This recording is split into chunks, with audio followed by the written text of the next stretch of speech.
Capítulo 464. Príncipe Edessac Augustus? Que ligação ele tem com o perigo que pode levar à tragédia? Além disso, este assunto parece ter recebido a atenção do Senhor Louco. Audrey instantaneamente combinou o nome com um rosto, causando grande preocupação e dúvida nela. Em sua opinião, as coisas que chamavam a atenção do Senhor Louco eram muito perigosas, extremamente secretas ou tinham grande importância e não eram nada simples. Por exemplo, o verdadeiro Criador tentou descer sobre Backlund com a ajuda de Lanevos e as duras condições do distrito industrial do Burgo Leste, a carta do Imperador das Trevas do Imperador Roselli, ou a morte do Duque Nigan, e a Ordem Eremita do Crepúsculo. Levando esses exemplos em consideração, Audrey tinha boas razões para acreditar que, se não fosse bem tratado ou recebesse pouca atenção, o grande evento envolvendo o príncipe Edessac inevitavelmente levaria a uma tempestade muito, muito terrível. Sim, príncipe Edessac não me incomodava há algum tempo, e só fiquei aliviada com isso e não pensei muito sobre isso. Agora, parece um pouco problemático. No baile anterior, ele ainda me reteve calorosamente para discutir alguns assuntos chatos. Mas apenas 2 ou 3 dias depois disso, ele ficou bastante frio e até me evitou deliberadamente. Tenho que encontrar uma chance de perguntar a papai sobre ele, mas não posso mostrar muita curiosidade, ou então pode ser muito possível que ele concordaria com o pedido de casamento da família real. Audrey lembrou alguns detalhes, e de repente sentiu seus ombros afundarem com o peso. Ela nunca gostou do príncipe Edessac, incluindo seus 2 irmãos mais velhos, e não tinha intenção de se tornar uma princesa consorte. Quanto ao motivo, era muito simples. Os seguidores da deusa da noite eterna não podiam aceitar que a família Augustus tivesse acreditado no Senhor das Tempestades por gerações, o que significava que sua arrogância, pomposidade, desprezo e excentricidade contra as mulheres haviam penetrado profundamente em seus ossos. Era difícil mudá-los, que era a única coisa que Audrey não tolerava mais.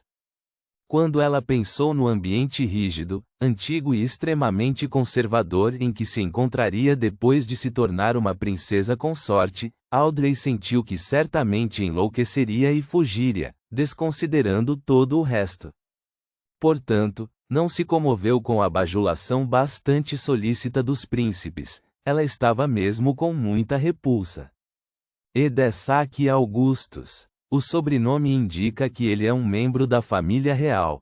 Eu me lembro vagamente que ele é um príncipe. Que assunto perigoso ele vai fazer? Não tenho como entrar em contato com ele. Certo, posso pedir ajuda à senhorita Audrey e ao Visconde Glan, mas tenho que pensar em um motivo antes do tempo para evitar qualquer suspeita deles. Force franziu ligeiramente a testa enquanto interpretava as palavras do Senhor Louco. Alger ficou muito interessado no assunto, mas não se atreveu a perguntar ao Senhor Louco, que obviamente estava apenas dando uma dica. Ele só pôde refletir consigo mesmo por 2 segundos antes de dizer a justiça, a mágica e o mundo. A atmosfera sobre o mar também não é calma. Pode ter uma conexão com Backlund, assim como aquelas máquinas. Suas palavras eram completamente infundadas.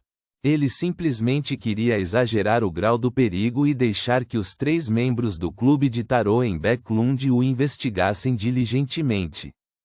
Devo dizer que o senhor enforcado atuou tão bem. Klein, que estava assistindo do lado de fora, desistiu da ideia de fazer o mundo dizer algo semelhante. Ele mencionou apenas o príncipe Edessac, mas não a senhora com o anel de safira que era suspeita de ter um artefato selado de grau 0. Ele nem mesmo mencionou a possibilidade de que o assunto em que o príncipe Edessac pudesse estar envolvido tivesse a ver com 008 e Insizanguil porque ele não conhecia as circunstâncias do artefato selado que poderia até destruir um país. Tudo o que podia contar eram pistas minuciosas para fazer suposições das quais ele não tinha certeza.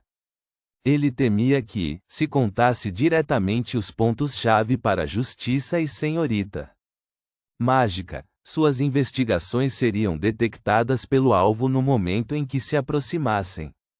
Foi também por isso que Klein não tentou encontrar uma oportunidade para informar a mente coletiva da maquinaria. Com base em suas suposições sobre o artefato selado 008, ele suspeitou que, se deixasse a rua Minsk e andasse de carruagem até a Catedral de Lever ou a Catedral do Vapor, encontraria um ataque inesperado e absolutamente imparável, como a erupção de um artefato selado escondido no subsolo ou um golpe fatal de um Beyonder de alta sequência. Apenas a triagem da névoa cinza permitiu que Klein não se preocupasse com tais problemas. Até certo ponto, ele poderia informar a Justiça e a Mágica sobre isso de uma maneira mais gentil, mais indireta e mais velada. Além disso, Klein tinha outros planos. Era sair de Backlund, saindo do palco como um personagem secundário entre os personagens secundários e mudando sua aparência sem que ninguém percebesse. Então retornaria secretamente e entraria em contato com a mente coletiva da maquinaria de uma maneira além dos sentidos do artefato selado de grau 0. Vamos esperar que isso dê certo. Espero que haja uma chance de encontrar Insi Zanguil. Sim, a premissa é que ele está realmente envolvido neste assunto. Espere um minuto. Enquanto o Sr. Azik estava atrás de Insi Zanguil, ele teve um conflito com o MI9. Ele se tornou secretamente procurado e o MI9 sempre foi considerado uma facção pró-realeza nas Forças Armadas. Uma série de coincidências envolvendo o príncipe Edessac é bastante semelhante às características exibidas pelo artefato selado 008 no passado. Isso parece indiretamente confirmar a existência de Insi Zanguil. Klein fechou os olhos, e as botas brilhantes e a mão pálida voltaram para ele. Ele se recostou na cadeira, seus lábios se curvando para cima. Senhoras e senhores, nos encontraremos na próxima semana. Reticências. No Burgo Imperatriz, a opulenta vila do Conde Hall. Audrey ficou na frente do espelho de corpo inteiro, olhando fixamente para seu reflexo. Houve boas e más notícias para ela nesta reunião de tarô. A boa notícia era que estava prestes a receber um dos principais ingredientes da poção psiquiatra. Embora ela não fosse mais a garota ignorante que comprou alguns conhecimentos gerais básicos do enforcado por 1000 libras, e sabia o preço aproximado de muitos ingredientes Beyonder, ela não se importava em pagar um preço maior pelos olhos de um dragão do espelho. Após o assassinato do Duque Negan, ela ganhou o desejo e a motivação de aumentar sua sequência para receber a força de combate correspondente.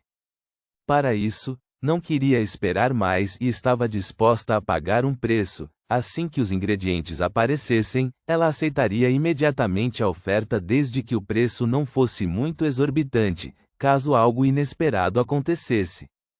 É como uma peça preciosa de joalheria que muitas mulheres nobres colocaram seus olhos. É também como as damas com características únicas que os homens gostam.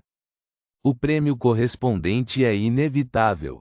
Às vezes, não é impossível dobrar ou triplicar o preço.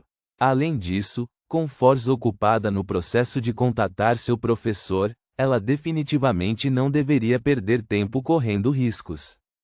Sim, ela também não sabe que eu sou a justiça. Audrey pensou indiferente. Quanto às más notícias, sem dúvida estavam relacionadas ao assunto do príncipe Edessac. Isso a deixou preocupada. Felizmente, o Senhor Mundo recebeu a notícia e o Senhor Louco deu um aviso. Caso contrário, quem sabe como as coisas teriam acontecido. Audrey, com condições tão excelentes, você certamente resolveria esse problema. Vamos. A garota desenhou o sinal da lua carmesim contra o reflexo no espelho e se esforçou para ser otimista. Então, Conteve suas emoções e se dirigiu para a sala de piano, preparando-se para participar de sua aula de piano como se nada tivesse acontecido. Isso porque Conde Hall e sua esposa, assim como Herbert Hall, não estariam em casa até o jantar, e ela não tinha a quem pedir informações agora. Ela só podia dizer a si mesma para ficar calma, ser composta e ser paciente. Antes da chegada do tutor, Audrey tocava piano casualmente, usando a bela melodia para purificar sua mente e alma. Quando terminou de tocar, percebeu que Suzy havia aberto a porta em algum momento e estava sentada ao lado dela. Ela ainda tinha um par de óculos de aro dourado pendurados no pescoço. Audrey, que problemas você encontrou? O som do seu toque me diz que você está frustrada com alguma coisa, Suzy disse de repente. Audrey congelou, sem saber como responder. De repente, ela sentiu que ter um cão leitor de mentes em casa não era necessariamente uma coisa boa. Reticências. Dentro do acampamento que tinha uma fogueira acesa. Com os olhos fechados, Derek Berg pensou calmamente no que havia acontecido na reunião de tarô e certificou-se de que não havia esquecido as memórias de suas experiências repetidas. Depois de um período de tempo desconhecido, ele abriu os olhos, cheios de expectativa, e olhou em volta. No entanto, o que entrou em seus olhos foram as chamas e seus companheiros, que eram exatamente os mesmos de suas memórias. Naquele momento, o caçador de demônios Colin, de pernas cruzadas, que estava encostado em um pilar de pedra, disse: "Vamos partir depois de 50 rodadas de raios." Nesse momento, Derek teve certeza de que tudo o que havia acontecido antes não era um sonho ou uma alucinação.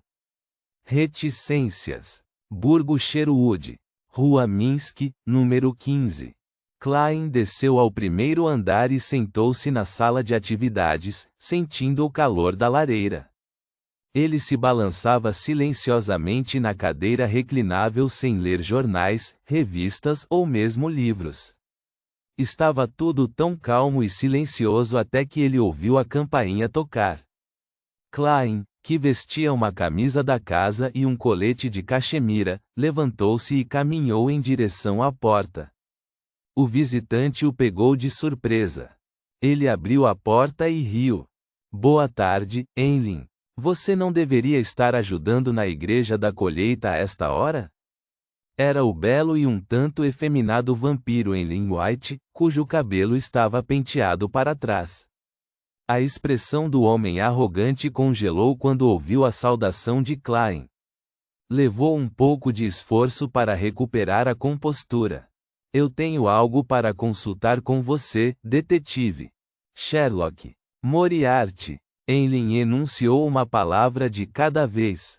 Depois de convidá-lo para a sala de atividades, Klein voltou para sua poltrona reclinável e perguntou com um sorriso: "O que é?"